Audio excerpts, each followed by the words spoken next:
आजाद कश्मीर में इस वक्त हालात बेकाबू हो चुके हैं। पाकिस्तान के साथ जो राब्ता है वो मुनक़ता हो चुका है। तमाम स्कूल, सड़कें, कॉलेजेस और यहां तक के ट्रैफिक को भी बंद कर दिया गया है। सोशल मीडिया पर रियासत के खिलाफ मवाद अपलोड करने पर मुल्क के तमाम एयरपोर्ट्स पर ओवरसीज पाकिस्तानियों के मोबाइल फोन्स चेक किए जाने लगे। अस्सलाम वालेकुम जी, मैं हूं राना अली ज़ुहैब। नाज़रीन, आज दो बड़ी अहम खबरों के साथ मैं आपकी खिदमत में हाजिर हुआ हूं। एक तो आज़ाद कश्मीर में आज मुकम्मल तौर पर शटर डाउन हड़ताल और पहिया जाम हड़ताल जारी है। उसकी वजह क्या है वो भी आपसे डिस्कस करते हैं, और इसके साथ साथ ओवरसीज पाकिस्तानी जो मुल्क में वापस आ रहे हैं या वो किसी भी पाकिस्तान के एयरपोर्ट पे उतरते हैं, तो मुबैना तौर पर सोशल मीडिया पर एक दावा किया जा रहा है कि उनके जो मोबाइल फ़ोन्स हैं वो चेक किए जा रहे हैं FIA की जानिब से। वो क्या चेक किया जा रहा है और उसमें और किन लोगों के चेक किए जा रहे हैं, इस पर भी तफसील से गुफ्तगू करते हैं। तो आज़ाद कश्मीर की हम पहले बात करते हैं कि आज़ाद कश्मीर में आज 5 दिसंबर को जो अवामी ज्वाइंट एक्शन कमेटी है, उनकी अपील के ऊपर आज़ाद कश्मीर में जलसे, जुलूस और रैलियों पर पाबंदी के सिलसिले में जो एक सदारती ऑर्डिनेंस 14 नवंबर को जारी किया गया, उसके खिलाफ एहतजाज जारी है। उस एहतजाज को मद्देनज़र रखते हुए अवामी ज्वाइंट एक्शन कमेटी ने ये वहाँ पे अपील की कि तमाम के तमाम जो 10 अजला हैं आज़ाद कश्मीर के, उनमें बाकायदा तौर पर शटर डाउन और पहिया जाम हड़ताल की जाए। लेकिन यहाँ पे जो सबसे अहम खबर है वो ये है इस पूरी हड़ताल में कि आज़ाद कश्मीर से पाकिस्तान के तमाम सूबों को जाने वाला जो रास्ता है वो भी ट्रैफिक के लिए बंद कर दिया गया है। यानी कि अगर मैं ये कहूँ कि पाकिस्तान और कश्मीर का जो ज़मीनी रास्ता है वो आज मुनक़ता है, तो ये गलत नहीं होगा। लेकिन बात यहाँ पे ख़त्म नहीं होती है। असल बात यह है कि ये नौबत आई क्यों, यहाँ पर क्या नौबत आई कि बाकायदा तौर पर आज़ाद कश्मीर के सदर को एक सदारती ऑर्डिनेंस जारी करना पड़ा कि तमाम कश्मीर के तमाम अजला में कहीं पे भी कोई जलसा, जुलूस, रैली या गैदरिंग या जरगा जो है वो बगैर इजाज़त के नहीं हो सकता। इसके पीछे बड़ी लंबी कहानी है और कश्मीरियों का पिछले 2 साल में जारी एहतजाज और तहरीक है। आप सब जानते होंगे कि कश्मीर में गुज़िश्ता 1.5-2 साल से इलेक्ट्रिसिटी के बिल और जो बेसिक बुनियादी जो उनके राइट्स हैं उनको लेकर बहुत ज़्यादा एहतजाज जारी है, जिसमें बिजली का बिल, आटा और चीनी और उनके बुनियादी ज़रूरियात हैं उनके रेट्स को लेकर बहुत ज़्यादा इशू हुआ। आज़ाद कश्मीर के लोग जो हैं वो बिजली के बिल को लेकर उन्होंने जो तहरीक एक शुरू की, वो अपने उन मुतालबात को मनवाने में कामयाब हुए, जहाँ पे उन्होंने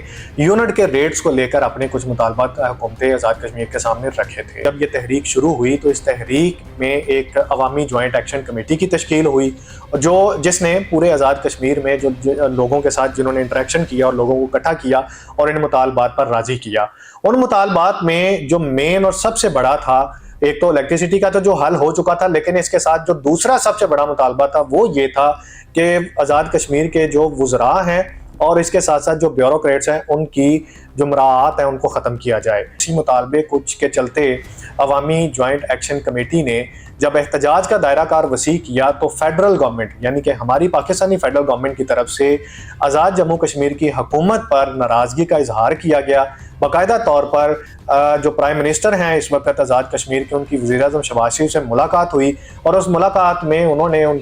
हमारे जो सोर्सेज हैं उन्होंने सरजनश भी की कि आप ये इंटरनेशनल कम्युनिटी के सामने हमारा जो एक समझे कि हमारी इमेज है वो ख़राब हो रहा है, तो ये लोग जो एहतजाज कर रहे हैं आप इनको रोकने में कामयाब क्यों नहीं हो पा रहे हैं। इस सारी चीज़ों को सामने रखते हुए फिर फैसला ये किया गया कि एक सदारती ऑर्डिनेंस जारी किया जाए और उस ऑर्डिनेंस के मुताबिक आज़ाद कश्मीर के तमाम अजला में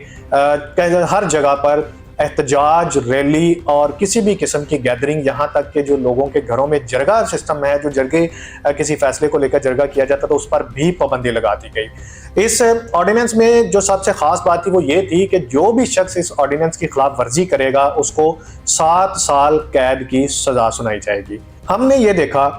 कि जब ये ऑर्डिनेंस 14 नवंबर को सदर की जानिब से जारी किया गया तो उसके बाद अवामी ज्वाइंट एक्शन कमेटी ने तमाम अजला के जो कश्मीरी हैं उनको ऑन बोर्ड लिया और ऑन बोर्ड लेने के बाद इस ऑर्डिनेंस के खिलाफ एहतजाज शुरू हो गया।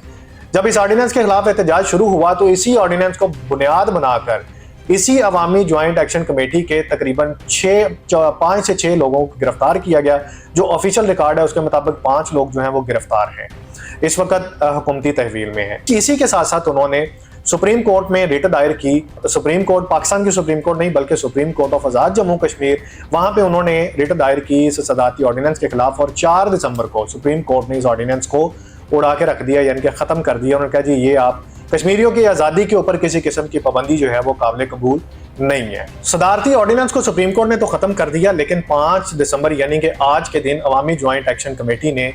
आज़ाद कश्मीर के तमाम अजला के लोगों से ये दरख्वास्त की, उनसे अपील की कि आप पहिया जाम और शटर डाउन हड़ताल जो है वो करेंगे, ताकि जो हमारे मुतालबात हैं उनको पूरा किया जाए, जिसमें वज़रा की और ब्यूरोक्रेट्स की मराहत है उसको कम किया जाए। और साथ साथ उन्होंने ये कहा कि जो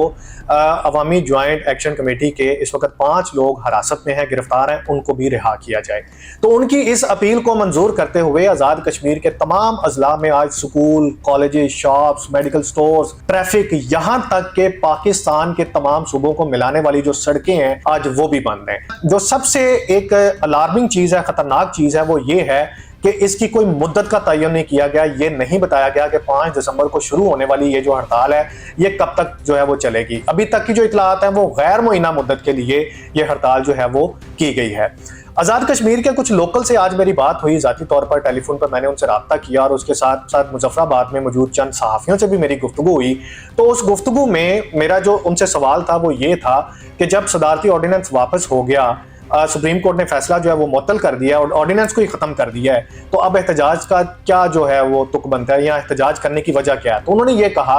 कि ये जो पहला हमारा जो मकसद है वो ये है कि ये सदारती ऑर्डिनेंस लाया ही क्यों गया, कि जब यही जो तमाम पाबंदियां सदारती ऑर्डिनेंस में लगाई गई हैं, ये सेम इख्तियारात तो एक डीसी के पास हैं। डीसी दफ़ा 44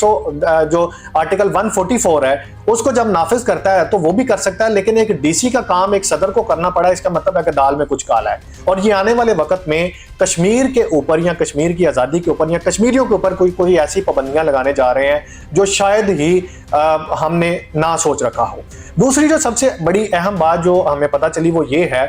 कि एंटी टेररिज्म फोर्स को बनाया जा रहा है, कश्मीरियों को कंट्रोल करने के लिए एक अदारा बनाया जा रहा है जो वहाँ पे कश्मीरियों के एहतजाज और उनके जो रैलियाँ हैं या उनकी जो लश्कर कशी है या उनके जो वहाँ पे प्रोटेस्ट हैं उनको कंट्रोल करने के लिए। उन्होंने ये कहा कि हमारा दूसरा सबसे बड़ा जो एक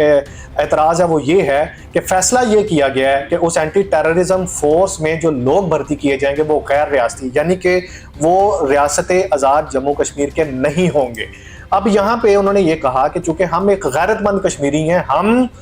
अपने हक की खातर मरने वाले इंसान हैं, जो जवाज एक बनाया जा रहा है मुमकिना तौर पर दहशतगर्दी का, उसका आज़ाद कश्मीर में कोई ताल्लुक नहीं है। आज़ाद कश्मीर में किसी भी किस्म की जो दहशतगर्दी है वो ना तो पाई जाती है और ना आने वाले दिनों में और ना इन फ्यूचर पाई जाएगी। ये गैर रियासती बाशिंदों को भर्ती करके हमारे ऊपर मुसल्लत करके कश्मीरियों की आज़ादी को ख़त्म करना चाह रहे हैं, और कश्मीरियों के ऊपर पाकिस्तान तर्ज के कि कहीं पे भी झगड़ा हुआ, किसी भी प्रोटेस्ट के अंदर फौरी तौर पर जो पाकिस्तान का जो एंटी टेररिज्म एक्ट है 780 लगा के FIRs हो जाती हैं। सेम उसी तरह का एक जो कानून है या इसी तरह की एक जो काला कानून है वो कश्मीर में भी नाफज करने की तैयारी जो है वो की जा रही है। उन्होंने कहा जी ये जो वहाँ पे लोकल हैं उनका ये एतराज़ है और उनका ये डिमांड है कि ये हम किसी सूरत नहीं बनने देंगे। अगर एंटी टेररिज्म फोर्स जो है वो बनेगी तो उसमें भर्ती जो है वो वहाँ के मुकामी जो कश्मीरी हैं उनका हक है और वो ही होंगे। आज़ाद कश्मीर के लोग ये चाहते हैं और वो ये कहते हैं कि हम बड़े गैरतमंद लोग हैं, हम अपनी आज़ादी पर किसी किस्म का समझौता नहीं करेंगे।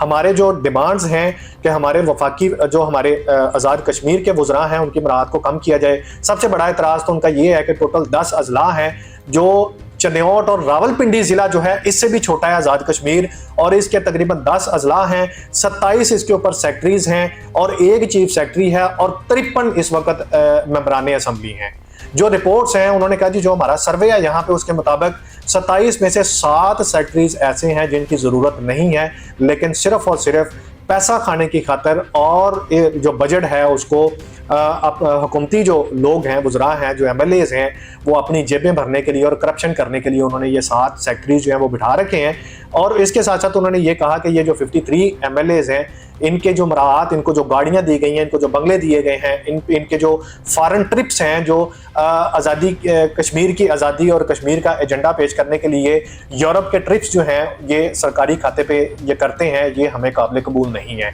जब तक हमारी ये डिमांड्स पूरी नहीं होंगी, हमारा ये एहतजाज जारी रहेगा। दूसरी बात जो है वो पाकिस्तान तहरीक इंसाफ के कारकुनान जो मुल्क से बाहर बैठे हैं और वो बाहर बैठ के रियासत के खिलाफ यूट्यूब्स पर और अपने सोशल मीडिया अकाउंट्स के ऊपर एक प्रोपेगेंडा जो है वो कर रहे हैं, उसको कंट्रोल करने के लिए सोशल मीडिया के ऊपर एक ये दावा किया गया कि FIA की जानिब से जो भी ओवरसीज पाकिस्तानी बाहर से आ रहा है, एयरपोर्ट्स के ऊपर उनके मोबाइल फोन हैं वो चेक किए जा रहे हैं और अगर किसी के मोबाइल फोन में कोई रियासत के खिलाफ कोई मवाद मिलता है तो उसको मौके पर गिरफ्तार किया जा रहा है। इस बात में कितनी सच्चाई है, इसके लिए मैंने आज FIA के हेडक्वार्टर में बाकायदा तौर पर मेरी बात हुई, वहाँ के जो उनके